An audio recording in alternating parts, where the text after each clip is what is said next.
আসসালামু আলাইকুম। প্রিয় বন্ধুরা, ভাবা যায় এই বাড়িটি এক সময়কার রাজা খ্যাতি পরিচিত অমিত চৌধুরী একজন হিন্দু পরিবারের ছিল। তিনি ভয়ঙ্কর আকারের একজন জালেম ও জুলুমকারী হিসেবে পরিচিত ছিল।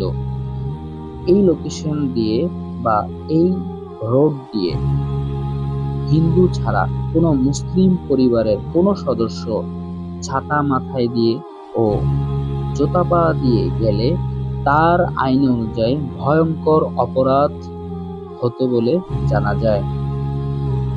আল্লাহর মায়ের বড় মায়ের, আল্লাহ তাআলা কোনো জালেমের সহায়ক নয়। জালেম যখন অতিরিক্ত জালেম ও জুলুমকারী হিসেবে পরিচিত পায়, তখন মানুষের অভিশাপ লাগলে অলৌকিকভাবেই সেই জালেমের পতন হয়।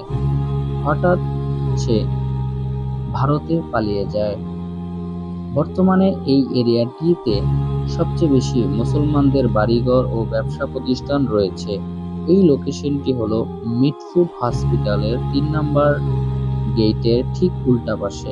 এখানে একটি বেসরকারি ঢাকা হসপিটাল নামেও একটি হাসপাতাল রয়েছে। প্রিয় বন্ধুরা, আমরা জালেম হব না, জালেমের সহায়কও হব না। আমার সোনার বাংলায় কোনো জালেমের ঠাঁই নেই। ভিডিওটি বেশি বেশি শেয়ার দিয়ে অন্যকে এই ইতিহাসটি জানার সুযোগ করে দিন। বর্তমানে এই জালেমের কোনো নাম চিহ্ন, ইতিহাসের কোনো সাইনবোর্ড লাগানো নেই।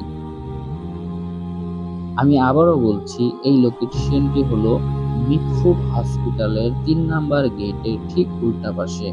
বর্তমানে এই বাড়িটি পরিত্যক্ত বাড়ির মতো দেখা যায়।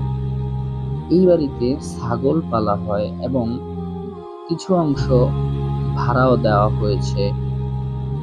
বর্তমানে এই বাড়িতে তার ৬তম বংশধররা বসবাস করে বলে জানা গেছে।